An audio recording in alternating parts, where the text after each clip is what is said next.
দেখেছেন Indian মিডিয়াগুলোতে follow করে প্রচার করছে, ইন্ডিয়ান মেইন স্ট্রিম অনেক মিডিয়া। কেউ কেউ বলছে যে তিনি আপনার এই যে সেই ইসকনের নেতা চিন্ময় ব্রহ্মচারী তার আইনজীবী ছিলেন। কোন কোন মিডিয়া বলছে যে তাকে হিন্দু বলে আপনার হত্যা করা হয়েছে। সম্পূর্ণ একটা প্রোপাগান্ডা, যেই প্রোপাগান্ডা ওই শাহবাগে সেই হিন্দু সম্প্রদায়ের আন্দোলন নিয়েও ইন্ডিয়ান মিডিয়াগুলো অপপ্রচার চালিয়েছিল। সেখানে আমাদের পররাষ্ট্র মন্ত্রণালয় গতকালকে একটা শক্ত পজিশন নিয়ে ভারতের এই মিথ্যাচারকে বিবৃতির প্রতিবাদ জানিয়েছে। এই সাহসী পদক্ষেপে আমরা তাদেরকে ধন্যবাদ জানাই। বিশেষ করে 5ই অগস্টের পরে পরিবর্তিত পরিস্থিতিতে এখনো আসলে দেশে যে একটা অস্থিরতা বিরাজমান, আপনারা সেটা লক্ষ্য করছেন। স্বাভাবিকভাবেই একটি অন্তর্বর্তীকালীন সরকার গঠিত হয়েছে, তাদের কোনো শক্তিশালী রাজনৈতিক সংগঠন নাই, যার ফলে প্রতিনিয়ত তাদেরকে নানান ধরনের ঘটনা এবং অঘটনের মধ্যে দিয়ে যেতে হচ্ছে। গত প্রায় 4 মাস হতে যাচ্ছে, এই 4.5 মাস যদি আমরা লক্ষ্য করি, প্রথমেই সরকারের বিরুদ্ধে আন্দোলনে আসলো সংখ্যালঘুদের উপরে নির্যাতন হচ্ছে, সংখ্যালঘুদের বাড়িঘরে ভাঙচুর করা হচ্ছে, হামলা করা হচ্ছে, মামলা দেওয়া হচ্ছে, এই অভিযোগে শাহবাগ থেকে শুরু করে চট্টগ্রাম কয়েকটি জায়গায়। তারপরে বিভিন্ন কমিউনিটির লোকজন তাদের পদোন্নতি, বেতন ভাতা দাবি দেওয়ার নিমিত্তে ধারাবাহিক আন্দোলন সংগ্রাম, বয়স বৃদ্ধি, এই আন্দোলনগুলো করতে লাগলো এবং একটা পর্যায়ে আনসারের আন্দোলন আমরা দেখলাম। সর্বশেষ যেই ছাত্ররা, যেটা অনেকে খুব গর্ব করে বলেছেন যে তাদের ছেলেরা আন্দোলনে গিয়েছে, পানি কেনার জন্য টাকা দিয়েছেন, খাবার কেনার জন্য টাকা দিয়েছেন, নিজেরা পাশে থেকেছেন। এই যে আমাদের ভবিষ্যতের আশা আকাঙ্ক্ষা, বা আমরা যেটা বলি যে তরুণরা আমাদের সমাজের একটা নতুন সম্ভাবনার দ্বার উন্মোচন করেছে। আমাদের, আমি মনে করি সিনিয়র সিটিজেন তাদের চোখ খুলে দিয়েছে যে আসলে এই যে একটা ফ্যাসিবাদী শাসন ব্যবস্থা চলছিল, যার অত্যাচার, নির্যাতন, নিষ্পেষণে সাধারণ মানুষ কার্যত এক প্রকার নিষ্প্রাণ হয়ে যাচ্ছিল। একটা স্বাধীন সার্বভৌম রাষ্ট্র হিসেবে বাংলাদেশটা বিপন্ন হওয়ার পথে ছিল, তার বিরুদ্ধে তারা দাঁড়িয়েছে এবং একটা পরিবর্তন এনেছে। সেই ছাত্ররা সিটি কলেজ, ঢাকা কলেজ সংঘর্ষ, সোহরাওয়ার্দী কলেজ, কবি নজরুল কলেজ, কিংবা ইন্টারমিডিয়েট পর্যায়ের মাহবুবুর রহমান মোল্লা কলেজ থেকে ব্যাপক সংঘর্ষ, এবং সেখানে সরকারের যে আইন শৃঙ্খলা বাহিনী এবং গোয়েন্দা সংস্থা, তারা স্পষ্টতই ব্যর্থ হচ্ছে সরকারকে আগাম তথ্য দিতে এবং সেই অনুযায়ী ব্যবস্থা নিতে। এবং চট্টগ্রামে বিশেষ করে যে ঘটনাটি ঘটেছে, নিশ্চয়ই আপনারা সকলে লক্ষ্য করেছেন, খুবই মর্মান্তিক ঘটনা এবং বর্বর ঘটনা, যে এইভাবে মানুষকে হত্যা করতে পারে। যে একজন হিন্দু সম্প্রদায়ের নেতা, তাকে গ্রেপ্তার করা হয়েছিল। ওকে, তার যদি জামিনের বিষয় থাকে, তার অনুসারী যারা, তারা বিক্ষোভ দেখাতে পারে, প্রতিবাদ করতে পারে। কতটা হিংস্র হলে, জঙ্গলি স্বভাবের হলে এইভাবে একজন আইনজীবী, সরকারি নিয়োগকৃত এপিপি, তাকে হত্যা করল। এবং কাণ্ডটা দেখেছে ইন্ডিয়ান মিডিয়াগুলোতে ফলো করে প্রচার করছে, ইন্ডিয়ান মেইন স্ট্রিম অনেক মিডিয়া। কেউ কেউ বলছে যে তিনি আপনার এই যে সেই ইসকনের নেতা চিন্ময় ব্রহ্মচারী তার আইনজীবী ছিলেন। কোন কোন মিডিয়া বলছে যে তাকে হিন্দু বলে আপনার হত্যা করা হয়েছে।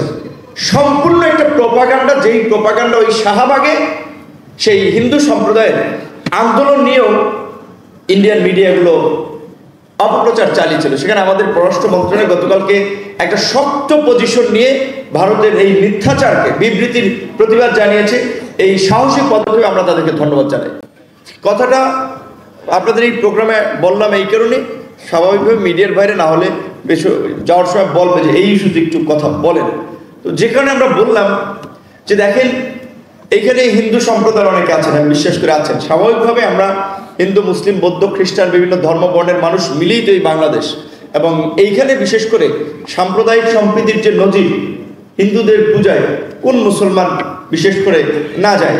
মুসলমানদের ঈদ এবং কোরবানিতে হিন্দু অনুসারী ভাইয়েরা, বিশেষ করে বাংলাদেশের জনসংখ্যার দিক থেকে তো মুসলমানদের পরে হিন্দুদের অবস্থা, তাদের ব্যবসা বাণিজ্য উৎসব সেটা ঈদ কোরবানিকে ঘিরেই। স্বর্ণের দোকানদার বলেন, সেলুনের নাপিত বলেন, কিংবা আপনার অন্যান্য ব্যবসায়ী বলেন। তো এই যে আমাদের মধ্যে একটা সামাজিক মেলবন্ধন, এখানে কোনো সাম্প্রদায়িক সহিংসতা, সাম্প্রদায়িক সংঘাত নাই। যেই ঘটনাগুলো ঘটছে, যাবৎকাল ঘটছে, এগুলো অনেকগুলো ঘটনা পলিটিক্যালি মোটিভেটেড, অনেকগুলো ঘটনা ব্যক্তি স্বার্থে ঘটে। যেমন আমার এলাকায় গলাচিপা উপজেলায় আমার কাছে হিন্দু সম্প্রদায়ের কিছু নেতৃবৃন্দের সাথে মন্দির নিয়ে তাদের দ্বন্দ্ব, মন্দিরের জায়গা নিয়ে। কার সাথে একজন ব্যক্তি ওই মন্দিরের জায়গায়, যেটা বলে আপনার তিনি তার জমি বলে দাবি করছে, আবার এদিকে যারা এই কমিটির লোকজন তারা তাদের একটা প্রতিষ্ঠান। তো দ্বন্দ্বটা কিন্তু হিন্দুতে। আবার অনেক জায়গায় দেখা যায় এরকম হিন্দু মুসলমান জমি ক্রয় করছে, যেটা একেবারেই দুইজন ব্যক্তির মধ্যে কিংবা দুইটা পরিবারের মধ্যে। সেই ঘটনাকে সাম্প্রদায়িক হিসেবে জাতীয় পর্যায়ে রূপ দেওয়া হচ্ছে। বিশেষ করে এই যে আপনার, আমি কিছুক্ষণ আগে একটি পত্রিকায় দেখলাম যে 12ই সেপ্টেম্বর প্রথম আলোতে একটি রিপোর্ট প্রকাশিত হয়েছে, যেখানে বলছিল যে 5ই অগস্ট থেকে এই পরিবর্তনের পরে 20ই অগস্ট পর্যন্ত 1068টি হামলা, হিন্দু সম্প্রদায়ের লোকজন তাদের বাড়িঘরে হামলার ঘটনা ঘটেছে। তার মধ্যে 506টির মালিক বা 6টি ঘটনার সাথে একেবারেই আওয়ামী লীগের রাজনীতির সাথে তারা সংশ্লিষ্ট। যদিও আমার ব্যক্তিগত প্রত্যাশা একটি হামলা এবং অঘটনও ঘটবে না, এইটাই আমি চাই। এবং আমাদের দলের কোনো নেতৃবৃন্দ কোথাও কোনো এই ধরনের হামলা করেছে এই রকমের কোনো ঘটনা আমার মনে হয় যে কেউ দেখাতে পারবে না। কারণ আমরা এই সহিংসতা, এই অপরাজনীতি আমরা বন্ধ চাই। কিন্তু এই ঘটনাগুলো ঘটছে, দেখা যায় তারা আওয়ামী লীগের রাজনীতিতে ছিলেন। চট্টগ্রামে, ঢাকায়, ঢাকা বিশ্ববিদ্যালয়, আপনার কাছে এক্সাম্পল বলতে হয়, ঢাকা বিশ্ববিদ্যালয়ে ছাত্রলীগের সভাপতি ছিলেন সঞ্জিত চন্দ্র দাস, বাড়ি ময়মনসিংহের গৌরীপুর। আমি ডাকসুর ভিপি 28 বছর পরে নির্বাচন হয়েছে, শিক্ষার্থীদের নির্বাচিত প্রতিনিধি। আমার রুমে গিয়ে তারা আমাকে শাসালো যে এইখান থেকে বের হইলে খবর আছে। শেষ পর্যন্ত সেদিন 2019 সালের 22শে ডিসেম্বর ছাত্রলীগের যে বিশাল বাহিনী মধুর ক্যান্টিন থেকে ঢাকা মহানগর বিভিন্ন পর্যায়ের নেতৃবৃন্দ লাইট এবং ফ্যান বন্ধ করে একটা নারকীয় তাণ্ডব চালিয়েছিল।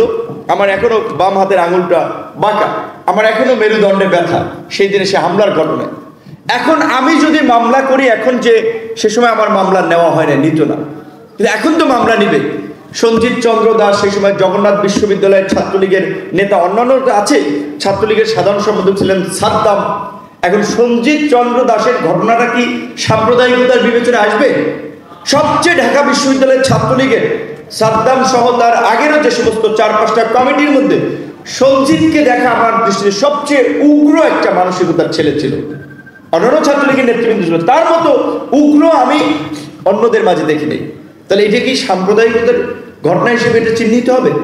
তো আপনারা এখানে কাউন্সিলর এসেছেন, আপনাদের মাধ্যমে মেসেজ যে আপনারা যেহেতু সারা দেশের রুট লেভেলে কাজ করেন, এই ব্যক্তিগত স্বার্থ সংশ্লিষ্ট বিষয়, ব্যবসায়িক বিষয়কে যারা সাম্প্রদায়িক ঘটনা হিসেবে রূপ দেওয়ার চেষ্টা করবেন, এগুলো নিয়ে আপনারা একটা প্রতিবাদ করবেন। এবং আমাদের এখানে হিন্দু সহ অন্যান্য ধর্মাবলম্বী ভাই বোনরাও থাকলেও অনুরোধ করবো আপনাদেরকে, দেখেন আপনাদের নাম বেইচা, মাথা বেইচা তারা ইন্ডিয়ান এম্বাসির হাই কমিশনার দাওয়াত খায়, ওইবার থেকে কিছু ডলার পায়।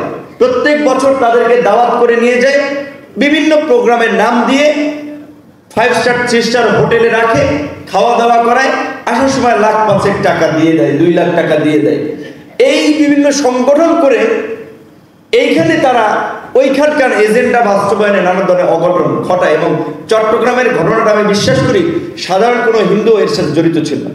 সুপরিকল্পিতভাবে কতিপয় দুর্বৃত্ত এই ঘটনা ঘটিয়েছে একটা সাম্প্রদায়িক দাঙ্গা লাগানোর জন্য, যে এটা অলরেডি সেল করার জন্য যে বাংলাদেশে ইউনূস সরকারের আমলে সংখ্যালঘুরা নির্যাতনের শিকার হচ্ছে, যেটা ট্রাম্প নির্বাচনের আগে বাংলাদেশের মতো থার্ড ক্লাস পলিটিক্স এই সুবিধা নেওয়ার জন্য ট্রাম্প একটা টুইট করেছিল যে বাংলাদেশের মাইনরিটিদের উপর খুব হামলা টামলা হচ্ছে, আমি ক্ষমতায় থাকলে হতো না, যদিও ট্রাম্প এখন প্রেসিডেন্ট। কিন্তু এটা শুধুমাত্র ইন্ডিয়ান কমিউনিটির ভোট পাওয়ার জন্য ট্রাম্প এই স্ট্যান্ডটা নিয়েছিল। কিন্তু আমরা নিজেদের দেশের স্বার্থে এই বিষয়টাতে আমাদের একটু সতর্ক এবং সচেতন থাকা দরকার, যে এখানে কেউ যেন আমাদেরকে ব্যবহার করতে না পারে, কেউ যেন উস্কানি দিয়ে একটা সংঘাতময় পরিস্থিতি সৃষ্টি না করতে পারে।